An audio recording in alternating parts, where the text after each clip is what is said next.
हम सत्संग में आते हैं या तो ध्यान कहीं और घूमता रहता है, 2 घंटे मुश्किल से मिलते हैं।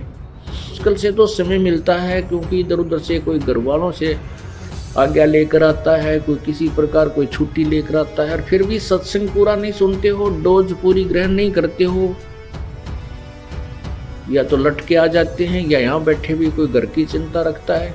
नहीं, ये 2 घंटे में पूरा सत्संग ही श्रवण करना चाहिए। कई कहते हैं कि हम सत्संग के दौरान सिमरन कर सकते हैं। अरे तेरा गजब हो, सत्संग सिमरन करने का और समय को नहीं तुम्हारे पास, ये 2 घंटे में सिमरन करने का समय मिला तुम्हारे को। ये क्या सिमरन हो रहा है? भगवान की याद ताजा बने रहना भी एक सिमरन ही है।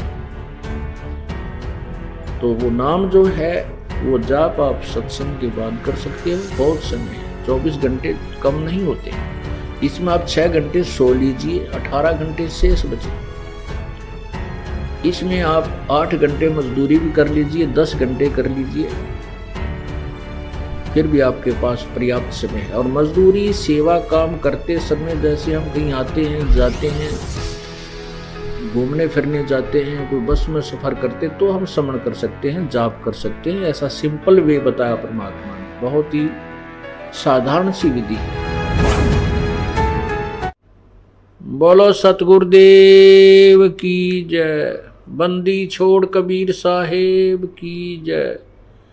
बंदी छोड़ गरीबदास जी महाराज की जय। स्वामी रामदेवानंद जी गुरु महाराज की जय। सर्व संतों की जय, सर्व भक्तों की जय, धर्मी पुरुषों की जय। श्री काशी धाम की जय, श्री छुडानी धाम की जय, श्री करोथा धाम की जय, श्री बरवाला धाम की जय। सत साहिब ग्रीब नमो नमो सतपुरुष को नमस्कार गुरु की नहीं। सुर नर मुनि जन साधुआ संतों सर्वसदी नहीं। सतगुरु साहेब संत सब है दंडोतम प्रणाम। आगे पीछे मध्य हुए तिनको जा कुर्बान।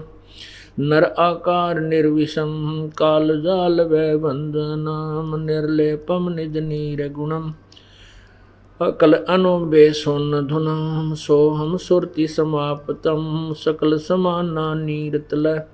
उज्ज्वल हिरंबर हरदमम बेपरवाह था है। वार पार नहीं मध्य तुम ग्रीब जो सुमर सिद्ध होई। गणनायक गलता ना करो अनुग्रह सोई। पारस पद परवाना आदि गणेश मनाऊं। गणनायक देवन देवा चरण कमल लौलाऊं। आद्य अंत करु सेवा परम शक्ति संगीतम। रिधि सिद्धि दाता सोई अवगत गुण अतीतम। सतपुरुष निर्मोही जगदम्बा जगदीशम। मंगल रूप मुरारी तन मन अर्पों शीसम। भक्ति मुक्ति भंडारी सुर नर मुनि जन ध्यावै। ब्रह्मा विष्णु महेशा शेष शेष मुख गावै। पूजय आद्य गणेशा इंद्र कुबेर सरीखा। वरुण धर्म राय ध्यावै। समर्थ जीवन जी का मन इच्छा फल पावै। 33 कोटि अदारा ध्यावै से 88 उतरे भव जल पारा। कट है यम की फांसी 33 कोटि अदारा। ध्यावै से 88 उतरे भव जल पारा। कट है यम की फांसी। सत साहिब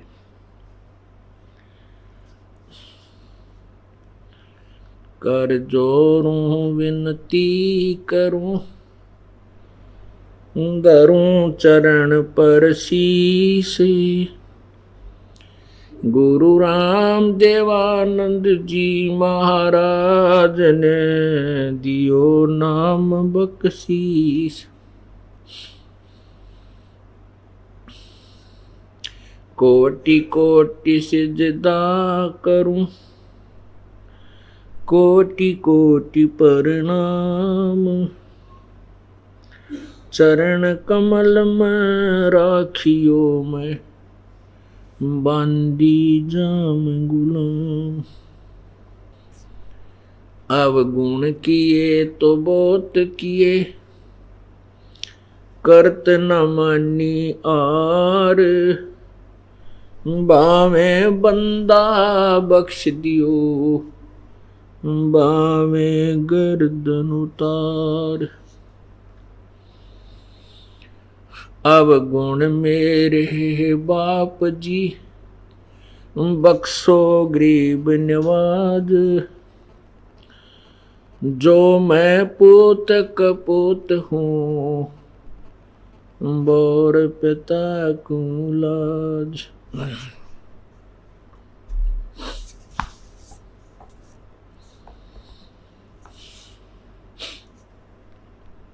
जय इब के सतगुरु मिले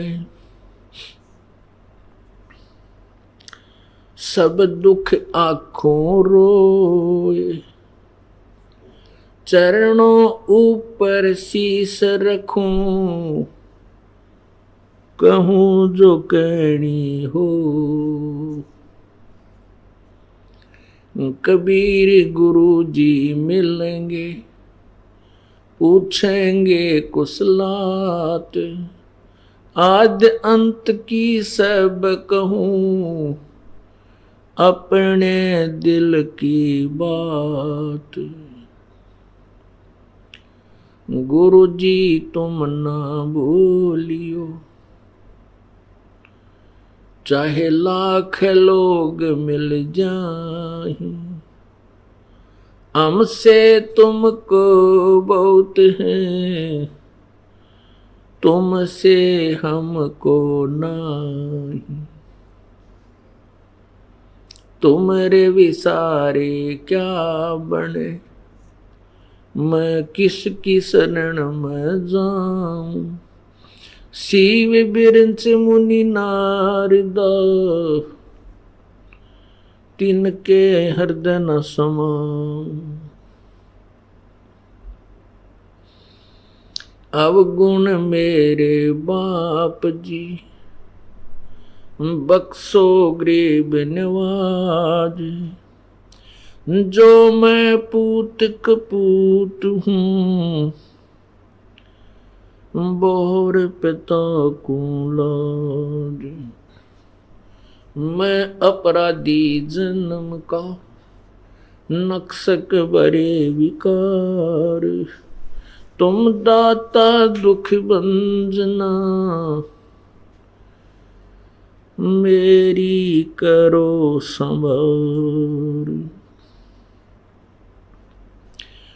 कुत्ता तेरे दरबार का मोतिया मेरा नाम है।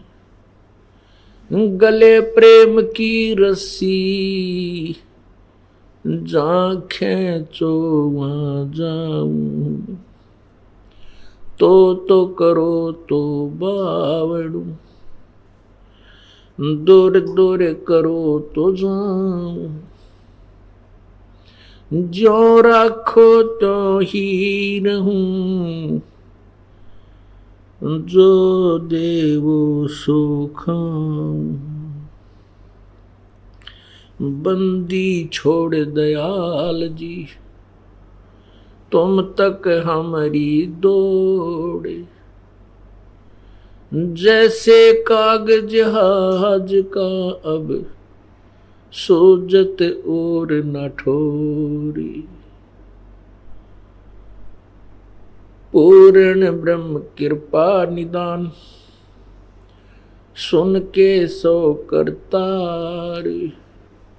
गरीब दास मुझ दीन की रखियो बहुत संभार।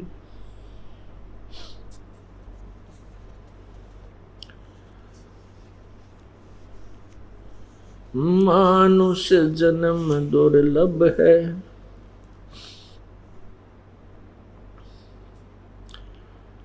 मिले न बारंबार।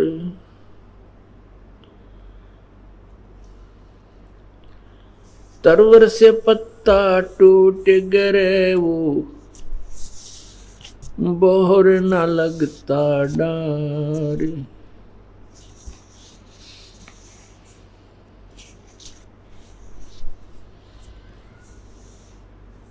फागुन आवत देख कर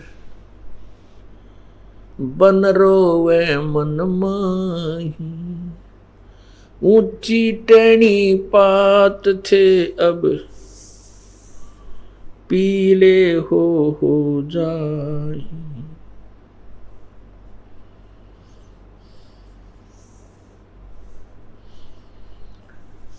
तरवर पात जड़ता यूं कहे सुन भाई तरवर राय। अब के बिछुड़े नहीं मिले न जाने कहाँ गिरांगे जोए। तरवर कहता पात से सुनो पात एक बात। यहाँ की यह रीति है एक आवे एक जात।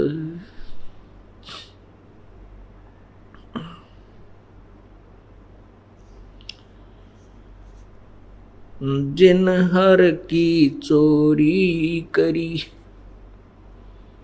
गए राम गुण भूले। ते विधना बागुल किए रहे उर्द मुख झूली।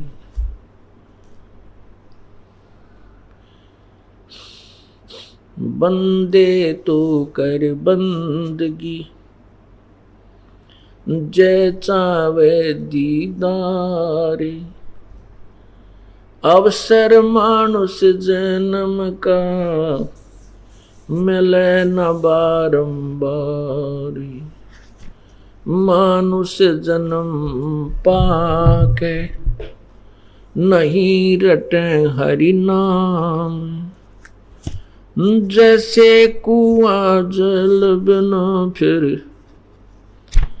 बनवाया क्या काम।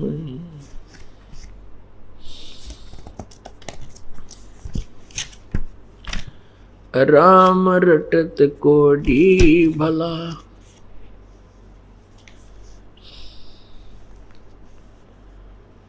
चू चू पड़े जो चाम। वो सुंदर दे किस काम की जा मुख नाही नाम।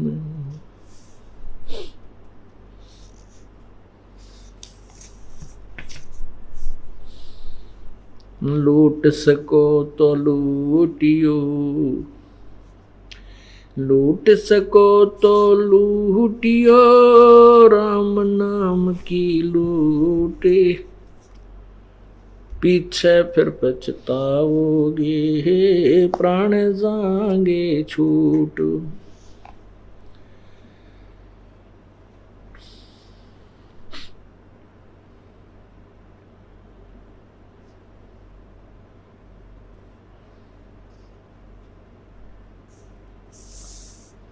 परमपिता परमात्मा सारी सृष्टि के रचनहार कुल मालिक कबीर परमेश्वर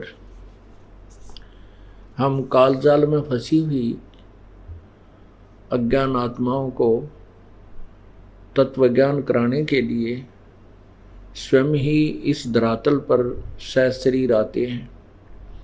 कुछ समय अतिथि रूप में रह करके वो एक मनुष्य जैसा जीवन जी करके एक सच्चे भक्त की भूमिका करके एक सच्चे संत की भूमिका करके एक अच्छे कवि की भूमिका करके वो परमात्मा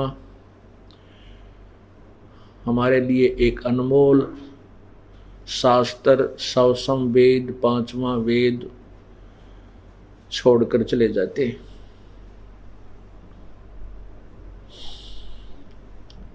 अब हमने जो परमात्मा यहाँ आकर के अपने उपदेश अपना आदेश संदेश जो हमें देकर चले गए थे उसको हमने परमेश्वर का को ही मानना, उसको परमेश्वर ही मानना चाहिए, क्योंकि परमात्मा आए थे, उन्होंने जो कुछ कहना सुनना था, हमारे को जो दिशा निर्देश देना था वो देकर चले गए। यदि वो अब आ जाएंगे, सहशरीर यहाँ प्रकट हो जाएंगे, तो भी वही बात कहेंगे जो उन्होंने 600 वर्ष पूर्व अपनी सवसम वेद में, कबीर वाणी में, कबीर गिरह में बोली थी। इसके लिए परमात्मा गरीबदास साहब ने भगवान की महिमा बताई है कि निर्गुण सरगुण एक है, दूजा भ्रम विकार। निर्गुण साहब आप हैं, सरगुण संत विचार। परमात्मा हमारे समक्ष नहीं है, लेकिन उनके द्वारा दिए गए जो विचार हैं, जो उनकी वाणी है, वो सरगुण है, वो साक्षात उन्हीं को समझना चाहिए कि परमात्मा बोल रहे हैं। अब हम ये दास तो एक लाउड स्पीकर समझो, एक रिकॉर्डर समझो कि उसकी वाणी को याद करके, ग्रहण करके, रिकॉर्ड करके आपको सुना देता हूँ। ये आदेश उसी परमपिता का है और ये सत्य है, हमने इसको ग्रहण करना चाहिए। उसके विषय में कहा कि ये बातें कहन सुनने तक सीमित नहीं रखनी है, ये कर पाड़ने की है, अर्थात इनके ऊपर हमने अमल करना है, इनके ऊपर हमने चलना है, अनुसरण करना है, उनके एक एक दिशा निर्देश का पालन करना है। वो हमें क्या बताते हैं, ना जाने कितने प्रमाण दे करके, ना जाने कितने उदाहरण दे करके, ना जाने कितने प्रकार की कथाएं सुना करके हमारे इस माया के नशे को उतारते हैं। कबीर परमात्मा कहते हैं इस माया ने सभी को नशा कर रखा है, सब मदहोश हैं, इनको पता नहीं तुम कौन हो, कहाँ पड़े हो, कहाँ से आए हो, कहाँ जाना है। ये इस झूठे सुख को और यथार्थ सुख मानकर इसी के ऊपर गाटा जोड़ रखा है। क्या बताते हैं, झूठे सुख को सुख कहे ये मान रहा मन मोद, ये सकल चबीना काल का, कुछ मुख में कुछ गोद। कबीर ये माया अटपटी, सब घट आन अड़ी, किस किस को समझाइए ये तकुए मांग पड़ी। काल भगवान ने अपने प्रत्येक ब्रह्मांड रूपी कूप में, कुएं में अनतोली बगैर किसी पैमाइश के भांग डाल रखी है, माया की भांग डाल दी, और हम सभी इसी कुएं का जल पान कर रहे हैं। और जिस कारण से हम सभी को वो माया का नशा हुआ पड़ा है, उस नशे को उतारने के लिए ये एंटीबायोटिक टैबलेट्स अर्थात परमात्मा की ये अमृतवाणी आपको कानों के माध्यम से ये इंजेक्शन लगाए जाते हैं। जिन पुण्यात्माओं को नशा कम है उनका शीघ्र असर हो जाता है, वो शीघ्र जाग जाते हैं, और जिनके ऊपर माया का नशा ज़्यादा बन गया है उनको थोड़ा समय लगेगा, लेकिन विधि यही है, तरीका यही है कि सत्संग सुने, इस वाणी को कानों के माध्यम से पूर्ण रूप से अंदर जाने दे। जैसे एक डोज होती है, डॉक्टर इंजेक्शन सिरिंज में भर के जो दवाई डालता है वो पूरी ही दवाई अंदर जानी चाहिए, तभी वो अपना काम करेगी। हम सत्संग में आते हैं या तो ध्यान कहीं और घूमता रहता है, 2 घंटे मुश्किल से मिलते हैं। 3 दिन सत्संग होता है, 10 घंटे का सत्संग होता है 3 दिन में, और महीने में 6 दिन सत्संग होता है 60 घंटे। और इसके अतिरिक्त आपके पास कितने घंटे हैं जिनमें आप कुछ भी सोच सकते हो, कुछ भी काम कर सकते हो, खाते हो, पीते हो, सोते हो, ना जाने कि कितनी सोच सोचते हो। तो वो बतेरी सोचने के लिए इस मन को उस समय लाए रखा है। लेकिन सत्संग के मुश्किल से तो समय मिलता है, क्योंकि इधर उधर से कोई घर वालों से आज्ञा लेकर आता है, कोई किसी प्रकार कोई छुट्टी लेकर आता है, और फिर भी सत्संग पूरा नहीं सुनते हो, डोज पूरी ग्रहण नहीं करते हो, या तो लटके आ जाते हैं या यहाँ बैठे भी कोई घर की चिंता रखता है। नहीं, ये 2 घंटे में पूरा सत्संग ही श्रवण करना चाहिए। कई कहते हैं जी हम सत्संग के दौरान सिमरन कर सकते हैं। अरे तेरा गजब हो, सिमरन करने का और समय को नहीं तुम्हारे पास, ये 2 घंटे में सिमरन करने का समय मिला तुम्हारे को। ये क्या सिमरन हो रहा है? भगवान की याद ताजा बने रहना भी एक सिमरन ही है। तो वो नाम जो है वो जाप आप सत्संग के बाद कर सकते हो। बहुत समय है, 24 घंटे कम नहीं होते। इसमें आप 6 घंटे सो लीजिए, 18 घंटे शेष बचे। इसमें आप 8 घंटे मजदूरी भी कर लीजिए, 10 घंटे कर लीजिए, फिर भी आपके पास पर्याप्त समय है। और मजदूरी सेवा काम करते समय जैसे हम कहीं आते हैं जाते हैं, घूमने फिरने जाते हैं, कोई बस में सफ़र करते, तो हम स्मरण कर सकते हैं, जाप कर सकते हैं। ऐसा सिंपल वे बताया परमात्मा ने, बहुत ही साधारण सी विधि है। तो परमात्मा हमें बता रहे हैं कि झूठे सुख को सुख कहे ये मान रहा मनमोद, ये सकल चबीना काल का, कुछ मुख में कुछ गोद। ये सभी काल आहार है। 1 लाख मानव शरीरधारी प्राणियों को ये काल भगवान प्रतिदिन आहार करता है, खाता है।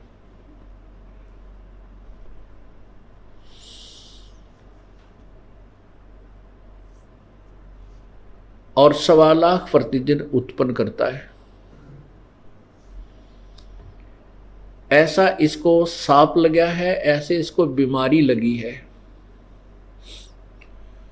यहां पर अपने को जो इस काल भगवान ने मानव शरीर दिया है, ये अपने आहार के लिए हमारे को यहां रोका हुआ है। इसके लिए 3 अपने 3 पुत्रों को यहाँ पर हमारे व्यवस्थक बना रखे हैं। रजगुण ब्रह्मा इससे रजोगुण से प्रभावित हो जाते हैं। जैसे किसी को नींद की गोलियां दे दी जाए या किसी को ऐसे कोई बेहोशी की कोई अचेत करने की एक सूंघाने की जड़ी होती है, वो सूंघा दी जाए तो वो तुरंत बेहोश हो जाता है। तो जैसे छोंक लगता है रसोई में, उस मिर्चों की जो महक से मिर्चों के गुण से छींक आती हैं, वो जीव के बस की नहीं, आ ही जाती हैं, वो रोके से भी नहीं रुक सकती। ऐसे ही इस काल भगवान ने अपने तीनों पुत्रों के अंदर एक ऐसे गुण भर दिए जिनका प्रभाव निराकार रूप में, अदृश्य रूप में हमारे ऊपर प्रभावित करता रहता, हमारे ऊपर अफेक्ट करता रहता है।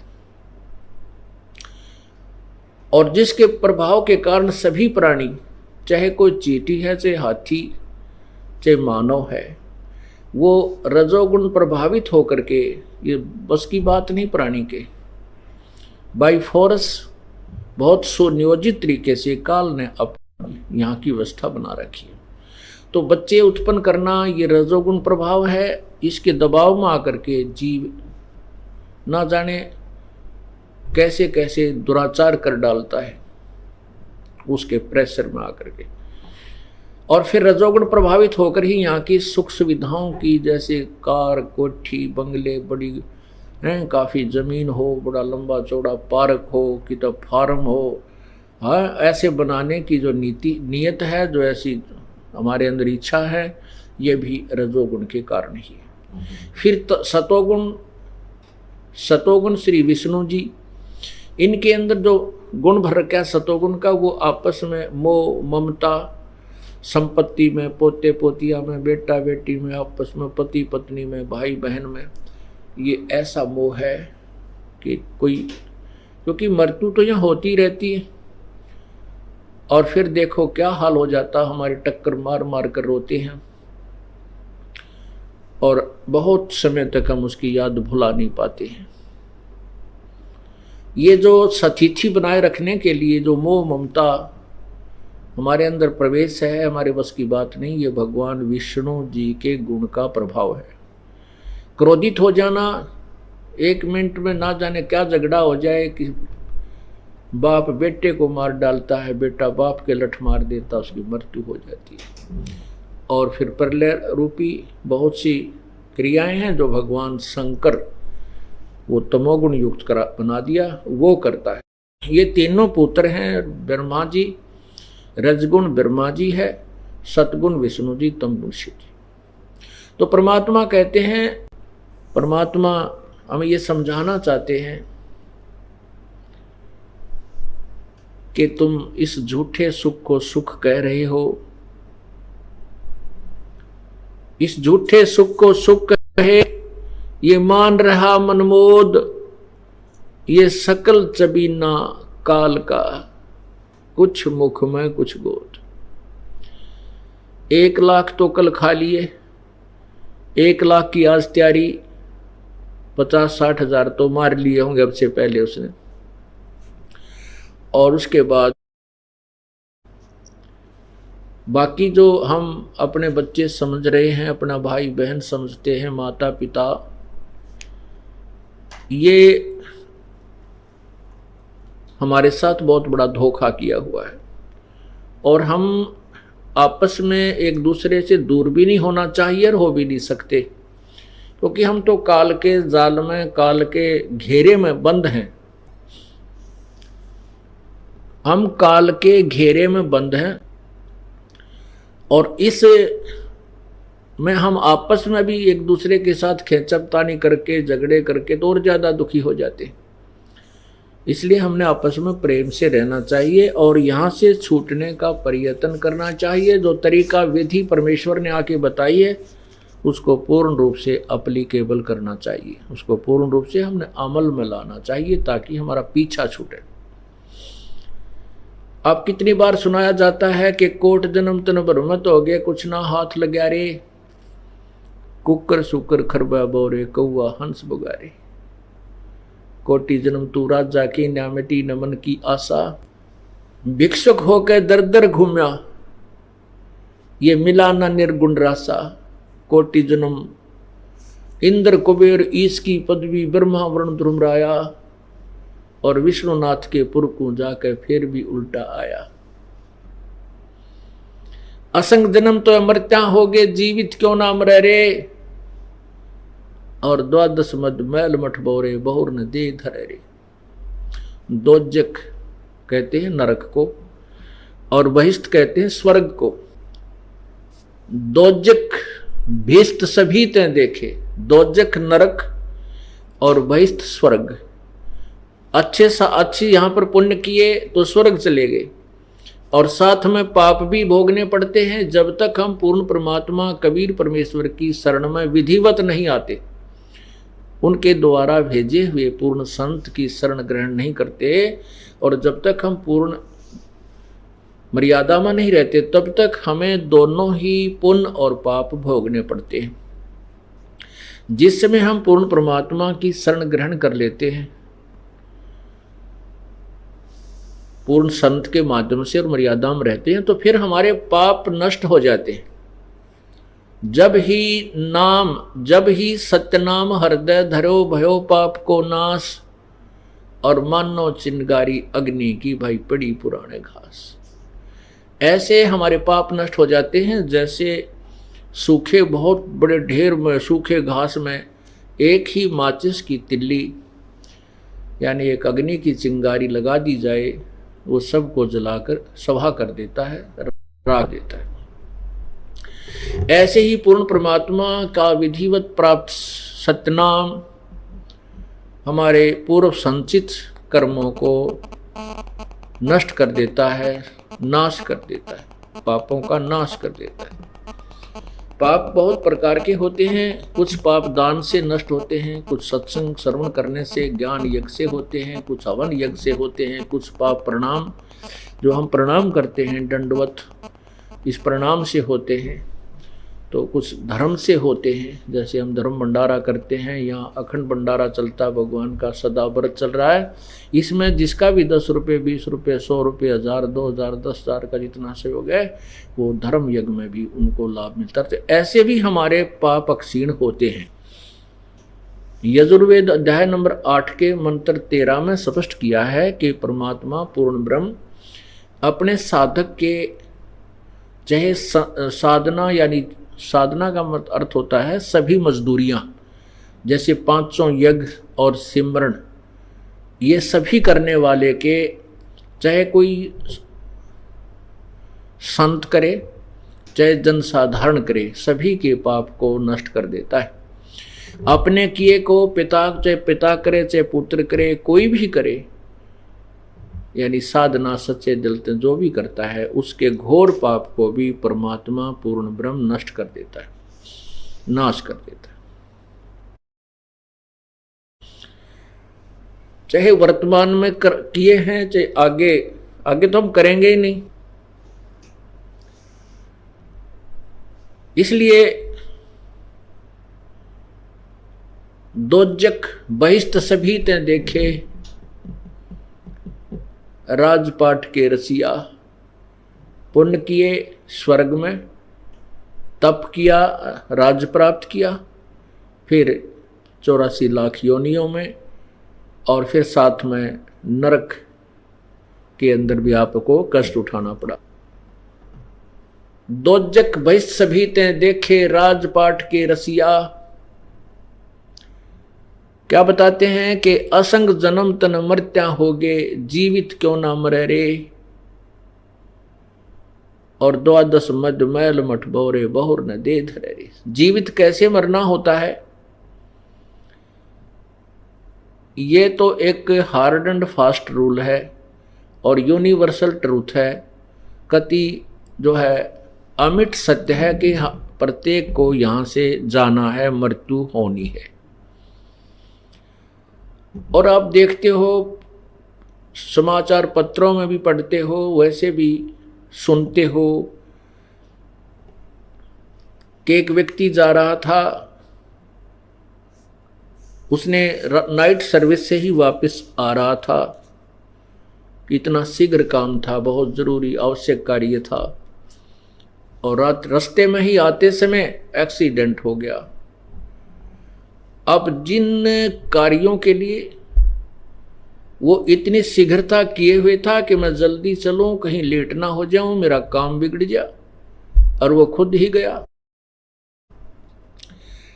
हमारे को इन बातों पर विचार करके करना पड़ेगा, और फिर इन्हीं विचारों से हम उस काल के को लूटे छूट कर सत्संग में आ सकते हैं, नहीं तो कोई तरीका नहीं है। आप घर से इसलिए नहीं चलते कहीं मेरा काम ना बिगड़ जा, कहीं मेरा काम खराब ना हो जाए, मेरा कार्य ना हो जाए, भैंस दूध ना दे, या कि तो और कोई दिक्कत ना हो जाए।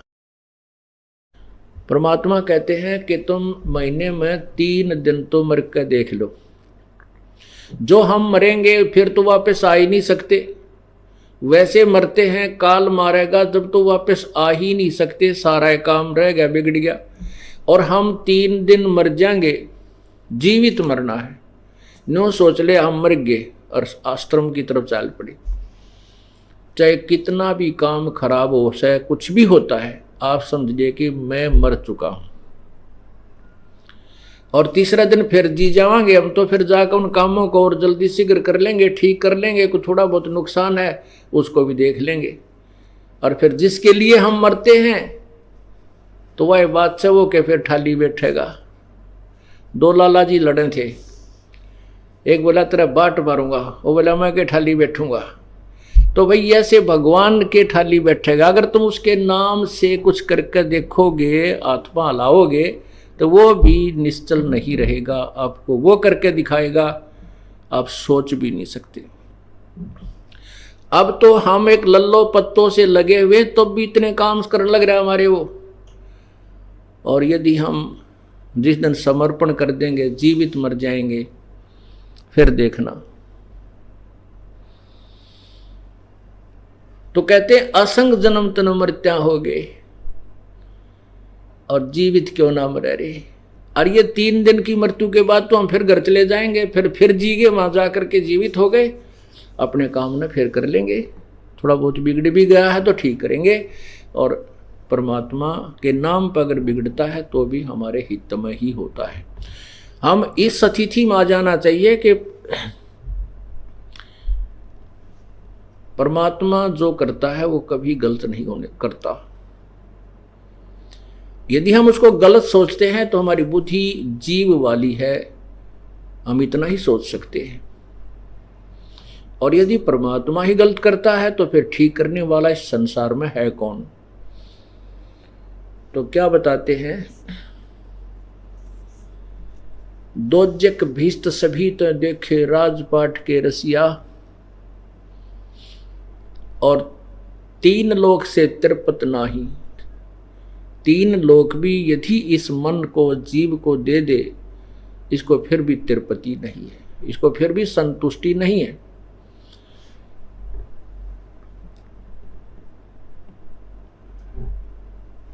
फिर बताते हैं, सतगुरु मिले तो इच्छा मिटे। कोई संत मिले, सतगुरु मिले, सच्चा संत मिले तो ये इच्छाएं समाप्त करे, जिसके कारण हम काल के जाल में फंसे रहते हैं। सतगुरु मिले तो इच्छा मिटे, पद मिल पदे समाना, और चल हंसा उस लोक बैठाऊं जो आदि अमर अस्थाना। ओए होए, आदि सदा का, कभी नष्ट नहीं होता, अमर स्थान, वो अमर स्थान, सत्यलोक, सच्चा लोक, सतलोक, अविनाशी स्थान।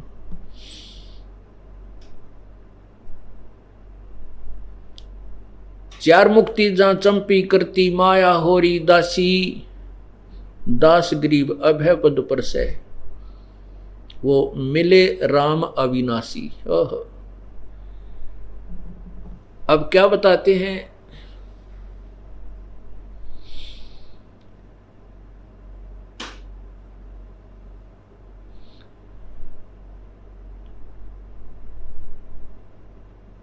पात झड़ता न्यू कहे, सुन भई तरवर राय, अब के बिछुड़े ना मिल, न जाने कहाँ गिरांगे जाए। जैसे पतझड़ से पहले, बसंत ऋतु से पहले वृक्षों के पत्ते मस्ती मार रहे होते हैं, हवा के साथ फटफट फटफट बड़े आनंद से रह रहे होते हैं। और जब ही बसंत ऋतु आती है, उसको पतझड़ भी बोलते हैं, वो पतझड़ ऋतु आती है तो पीले होकर के वो पत्ते टूट टूट कर गिरने लग जाते हैं। परमात्मा उदाहरण देते हैं कि ये मनुष्य शरीर एक दिन आपका ऐसा जाएगा, और आप जब अपने परिवार को त्याग कर चलोगे तब क्या आपके मन में होगी। पात झड़ता न्यू कहे, सुन भई तरवर राय, अब के बिछुड़े ना मिले, ना जाने कहाँ गिरांगे जाए। जैसे पत्ता गिर रहा है वृक्ष से टूटकर, वो कह रहा हो कि भाई हे तरवर राज, हे वृक्षराज, अब चले हम तो, हमारी अलविदा, और पता नहीं कहाँ गिरेंगे, किसी गंदे नाले में पड़ कर सड़ेंगे, या किसी पशु पक्षी के, किसी पशु के पैर के नीचे आकर कटेंगे। कहने का भाव ये है कि जब ये परिवार का सदस्य अपने भरे पूरे परिवार को त्याग कर जाता है, तब उसके मन में ये आती है, भगवान पता नहीं कहाँ जन्म होगा, कहाँ जाएंगे, कहाँ जाऊंगा।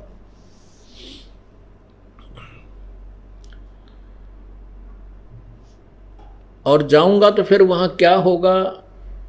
परमात्मा कहते हैं कि हिड़की दे दे रोएगे सुरता, जब तू चल लेगी अकेली।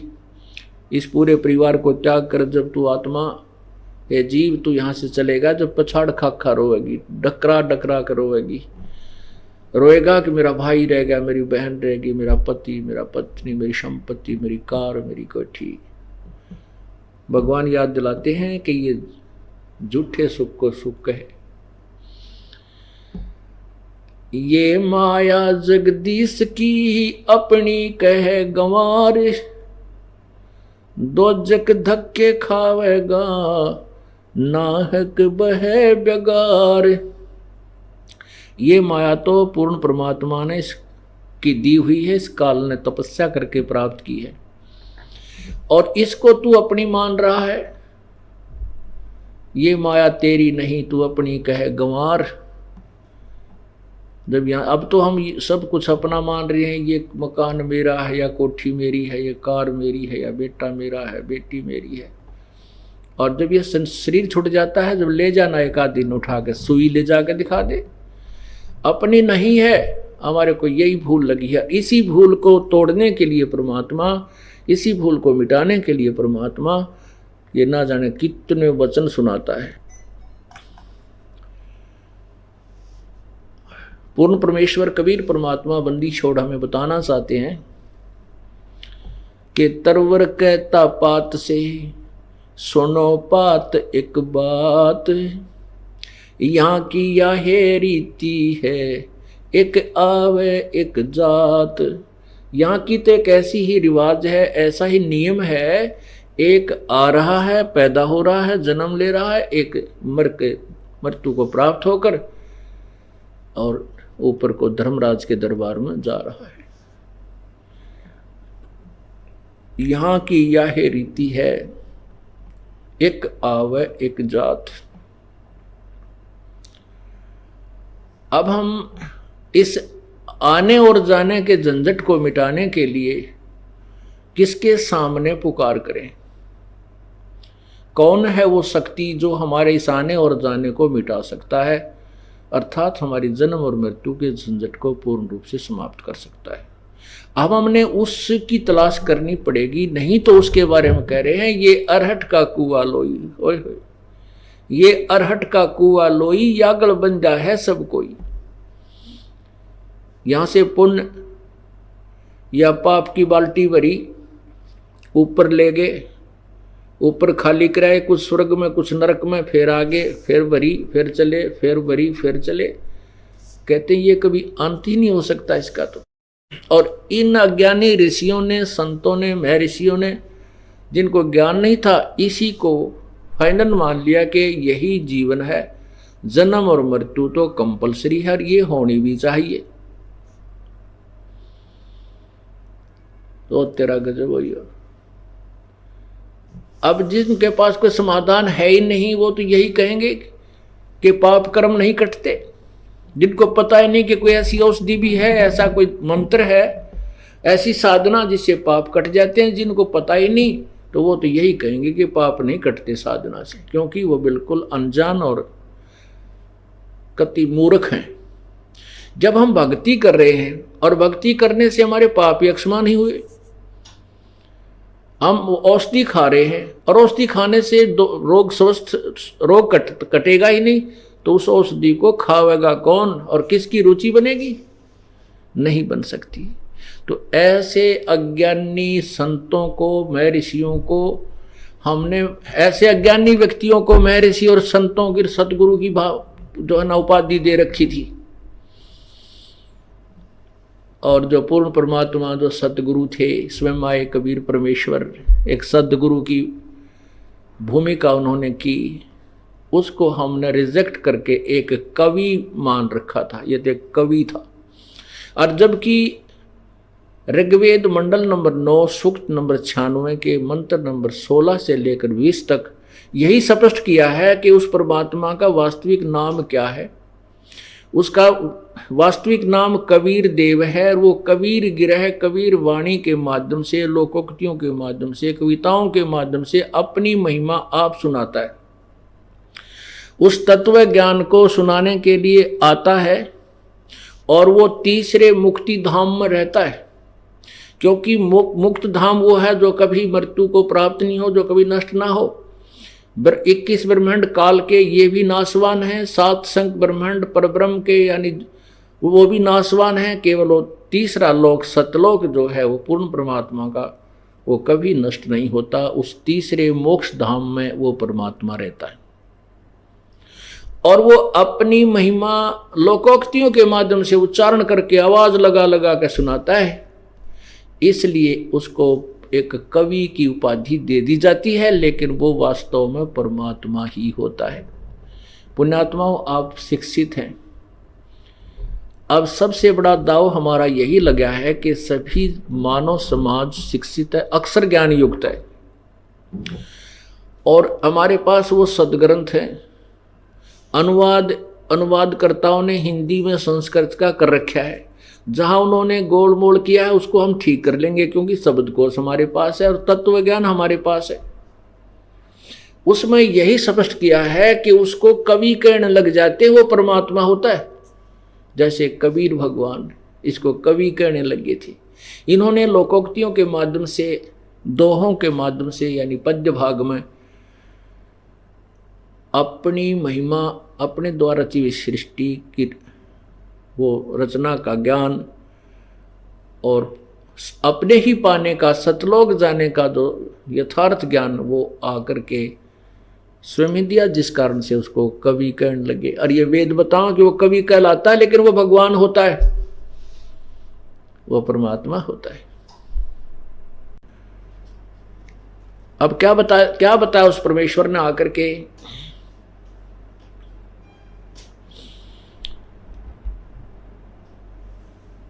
कि झूठे यहाँ की यह है रीति है, एक आवे एक जात, इस आने और जाने का मेरा मेटो आवन जान या करियो मेरे जरासी।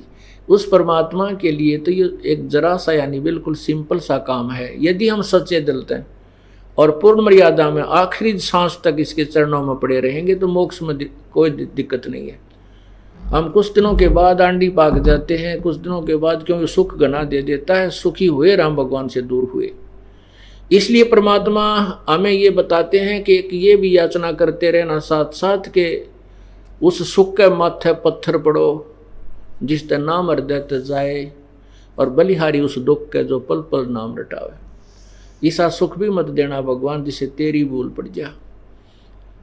और मुझे तो उस सुख की बजाय वो दुख अच्छा है, जिस कारण से आपकी याद बनी रहे। कुछ कष्ट होता है, पुण्यात्माओं आप देख लेना उस मालिक के खेल।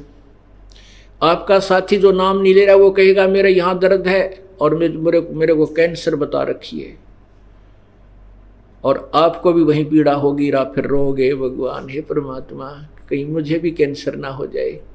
खूब याद करोगे और फिर कुछ दिनों के बाद टेस्ट भी कराओगे तो आपको कैंसर नहीं मिलेगी, तो आपकी और श्रद्धा मालिक में बढ़ेगी। तो कहते हैं ऐसा दुख भी देना परमात्मा तेरी याद बनी रहे, वो सुख मत देना जिससे तेरी भूल पड़ जाए। वो सुख तो एक दिन यही रह जाएगा, वो तो अपना है ही नहीं, वो तो झूठा सुख है जिसको हमने अनजानपने में सुख मान रखा है, वो सुख है ही नहीं। अब इस आने और जाने के झंझट को कौन मिटा सकता है, इसके ऊपर थोड़ा सा विचार करते हैं।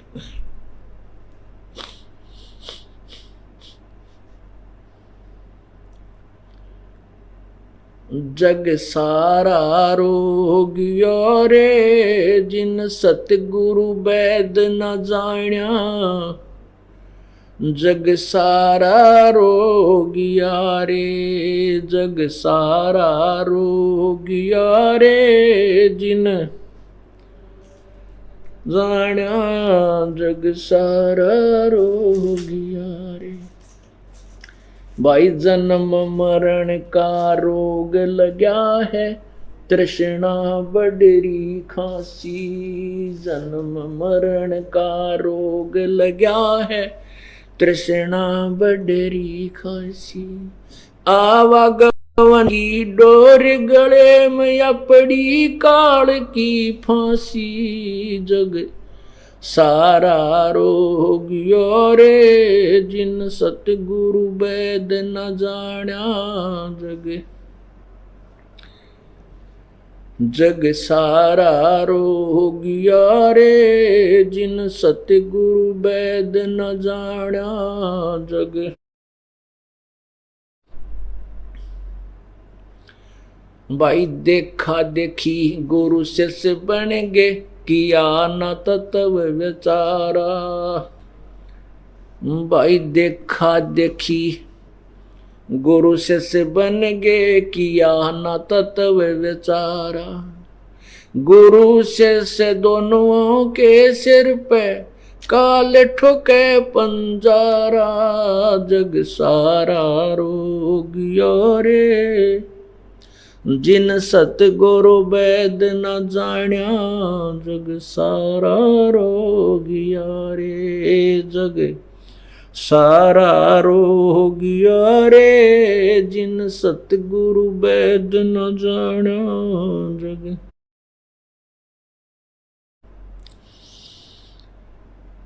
जग सारा रोगिया रे, जिन ना जग सारा रोगिया रे। भाई सच्चा सतगुरु कोई न पूजे, झूठों जगपतियासी। सच्चा सतगुरु कोई न पूजे, झूठों जगपतियासी।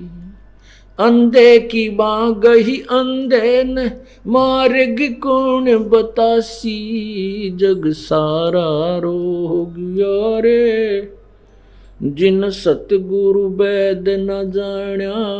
जग सारा रोगिया रे, जग सारा, जिन सतगुरु वैद न जाण्या। जग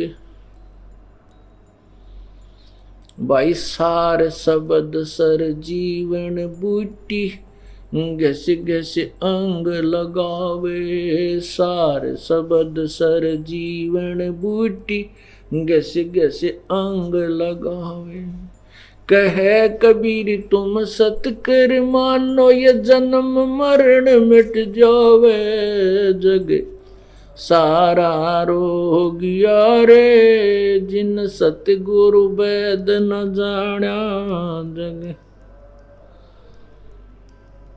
जग सारा रोगिया रे, जिन सतगुरु वैद न जाण्या। जग सत साहिब कहते हैं ये जग सारा रोगिया रे, जिन्होंने सतगुरु वैद न जाण्या। जग सारा रोगिया रे। अब हम शास्त्रों के आधार से उन भगवानों को तोलेंगे, उन भगवानों को पहचानेंगे जिनकी हम पूजा करते थे और जिनको हम समर्थ मानते थे, जिनसे हम अपने मोक्ष की कामना किया करते थे, प्रार्थना करते थे।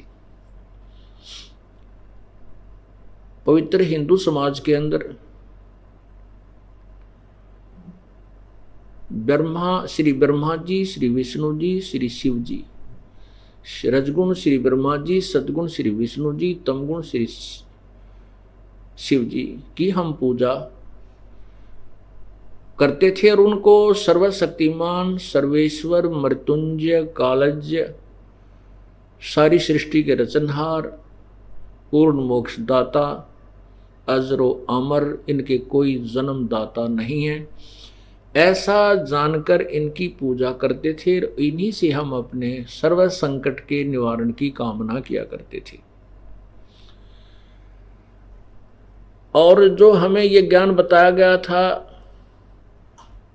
वो मार्गदर्शक ऋषि, महर्षि, संत, मंडलेश्वर, सतगुरु कहलाने वाले वो नकली, वो हमें बताया करते थे कि हम वेदों के अनुसार से आपको ये ज्ञान बता रहे हैं। वेदों में तीनों देवताओं को ही पूर्ण परमात्मा लिखा है और साथ में पुराणों का भी सहयोग लेते थे कि शिव पुराण में शिव जी के बारे में बताया है, विष्णु पुराण में विष्णु जी के बारे में बताया है और ब्रह्मा पुराण में ब्रह्मा जी के विषय में बताया है। देवी पुराण में भी ऐसा लिखा है, मार्कंडेय पुराण में लिखा है, पुराण में लिखा है। ठीक है, पहले तो हमारा जो पूर्वज थे वह शिक्षित थे, अक्षर ज्ञान नहीं था। अब जब हमें ज्ञान हुआ और परमात्मा ने ये आंखें बना दिया, ज्ञान वाली आँखियाँ हमारी बन गई। अब उन आँखों के, हमारी जो आंखें बनी हैं ज्ञान वाली आंखें में मिली हैं, उनको उनसे देखा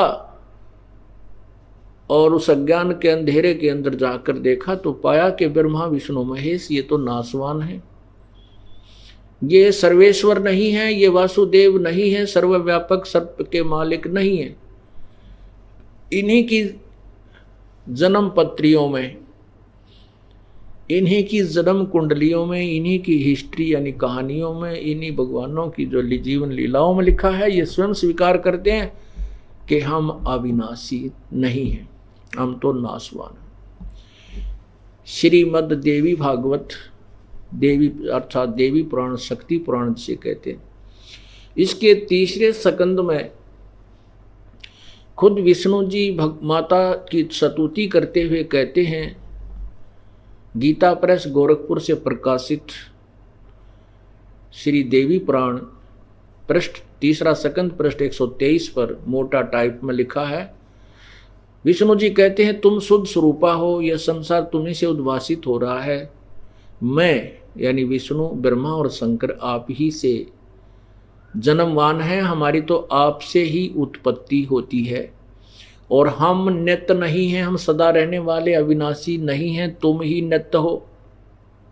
शंकर भगवान भी कहते हैं कि हे माता, यदि ब्रह्मा और विष्णु आप ही से के पुत्र हैं, आपसे जन्मे हैं, तो क्या तमोगुणी लीला करने वाला शंकर में आपकी संतान नहीं हुआ? अर्थात मुझे भी जन्म देने वाली तुम ही हो। इससे सिद्ध होगा कि तीनों नासवान हैं, इनके जन्म मृत्यु होती है। देवी दुर्गा इनकी माता है और ज्योति निरंजन काल, जिसको ब्रह्म भी कहते हैं, क्षर पुरुष भी कहा जाता है, ये इनका पिता है। श्री शिव पुराण गीता प्रेस गोरखपुर से प्रकाशित रुद्र संहिता